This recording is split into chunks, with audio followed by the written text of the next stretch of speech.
Cet homme est peut-être Régent Ducharme, à moins que ce ne soit celui-ci ou celui-là. Cette personne serait-elle l'auteur de La Vallée des Avalées? L'un des plus célèbres écrivains québécois a toujours refusé de se montrer. Il a déjà dit en 1966, lors de la parution de cette première photo officielle, « Je ne veux pas être connu ». Étrange pour un homme dont l'œuvre n'aspire qu'à être lue. Il a en horreur et les photos et la télé et le culte de la personnalité en général. Donc il faut bien que quelqu'un parle de lui. Nous avons localisé Régent Ducharme et tenté de percer le mystère. Il écrit toujours et il reste un lecteur boulimique. Il est gaucher et en bonne forme physique. Il marche 4 heures par jour. Il vient de terminer la lecture de La cousine bête de Balzac. Et comme vous le verrez, son univers est à la fois ordinaire et extraordinaire. Son adresse et numéro de téléphone figurent dans l'annuaire téléphonique. Enquête. Régent Ducharme est né à Saint-Félix-de-Valois le 12 août 1941. Mais c'est à Saint-Ignace de Loyola, dans les îles de Sorel, qu'il grandit. Solitaire, discret et peu bavard, il se réfugie très jeune dans les livres et l'écriture. À Joliette, il étudie chez les clercs de Saint-Viateur. Nous sommes allés rencontrer un de ses anciens amis, également né le 12 août 1941. Guy Héroux a fréquenté Ducharme alors qu'ils avaient 17 ans. Il nous dit que son ami avait toujours sa machine à écrire sous le bras. D'ailleurs, chez les Paradis, où il demeurait, ici, où il pensionnait, souvent il entendait sa machine à écrire la nuit. Il lisait beaucoup, puis il écrivait. C'était une encyclopédie, ce gars-là. Alors qu'il dévore les poèmes de Rimbaud, Néligan et Saint-Denis Garneau, Régent Ducharme travaille sur 3 romans. Il n'a que 20 ans. À 25 ans, c'est déjà la consécration. Après avoir d'abord essuyé un refus au Québec, en France, la prestigieuse maison d'édition Gallimard décide de publier coup sur coup La Vallée des Avalées, Le Néquivoque et L'Océantume.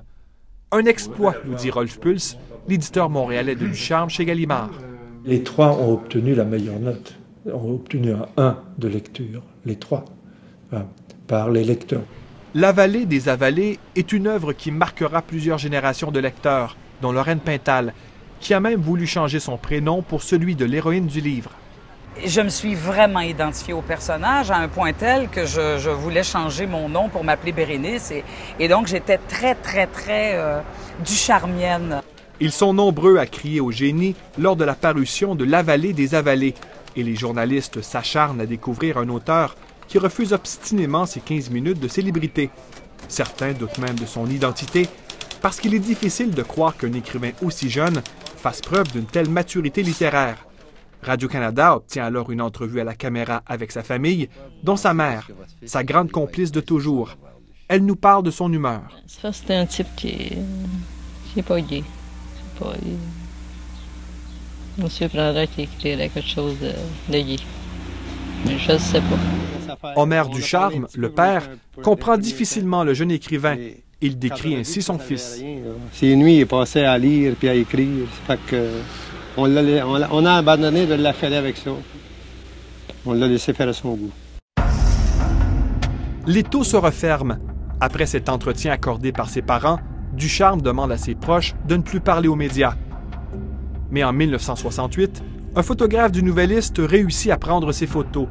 Puis plus rien. Pendant près de 45 ans, les médias respecteront son intimité. Régent Ducharme ne veut pas être enregistré, photographié ou filmé. Et il parle à très peu de gens. Son éditeur ne fait pas exception. Il n'y a pas eu véritablement de contact physique entre lui et moi. Jamais. Jamais. Jamais. En 40 ans. Jamais. Reste l'œuvre, puissante. Parmi ses romans, on compte L'hiver de force, Les enfants tombent, D'évader et Va savoir. Il ne veut pas en parler. Ses œuvres peuvent être cataloguées dans la série chef-d'œuvre québécois, là. Donc, je sais que ça serait insupportable pour lui d'entendre ça de ma bouche. Robert Charlebois a fréquenté Régent Ducharme dans les années 70 et 80. Il connaît bien l'homme derrière l'écrivain. C'est un être humain, c'est pas un extraterrestre, là, même s'il y a des comportements d'extraterrestres. Mais lui, il n'est pas fait comme nous autres. Lui, consommer, ça n'existe pas pour lui. Tu ne peux pas dire à Régent, pour des raisons matérielles, on va faire un film ou une chanson ou un livre. Lui, s'il y a 5 cents, il dépense 5 cents. S'il y a 5 piastres, il dépense 5. S'il y a 5 000, il dépense 5 000. Mais c'est pas un consommateur.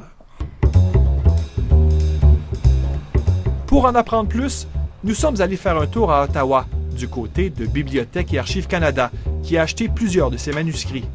Vous voyez comme c'est raturé. Pour chaque livre, il fait un travail abyssal. On voit presque la douleur d'écrire dans les taches, la profondeur des ratures aussi. Perfectionniste, il réécrit les épreuves finales alors qu'elles sont prêtes pour impression. Chaque mot compte. La littérature est pour lui un acte de foi.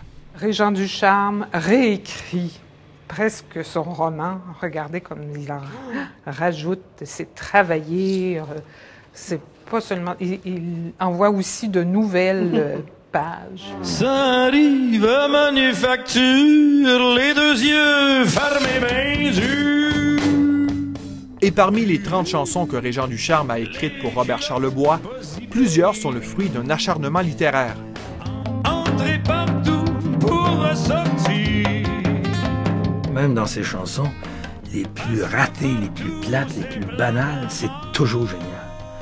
Quand on pense à la samba des canards, qui est une recette de cuisine, il dit « Le malheur est un coriace, il doit rester jusqu'en janvier, pourvu qu'il trouve entre les glaces de l'eau pour réchauffer ses pieds. » Mais c'est rimbaldien, ça, et c'est du Régent à son plus faible. Romans et chansons, Ducharme a aussi écrit des scénarios de films, dont Les Bons Débarras. Pourquoi tu ris quand tu me regardes, là? Hein? Je ris pas, je ris tristement. Je me demandais qu'est-ce que ça ferait, je te trouvais de mon goût. Il y a aussi des pièces de théâtre, dont Ha-Ha, qui sera jouée au Théâtre du Nouveau Monde à l'automne. Ah ben, décolle! Montre-nous ça, trotte, frotte, mijote, fricote!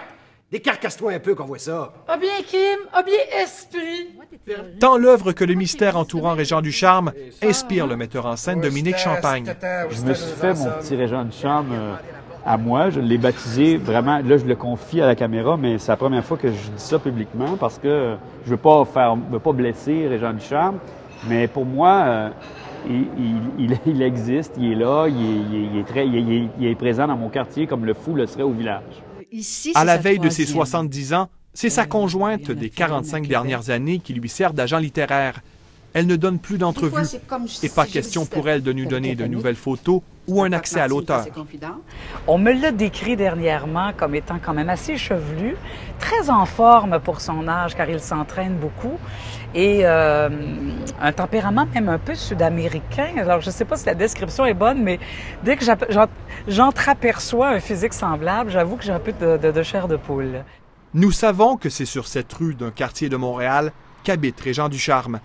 Et si nous ne vous en montrons pas plus, c'est que pour ses 70 ans, le pire cadeau à lui faire serait de briser une liberté sans compromis.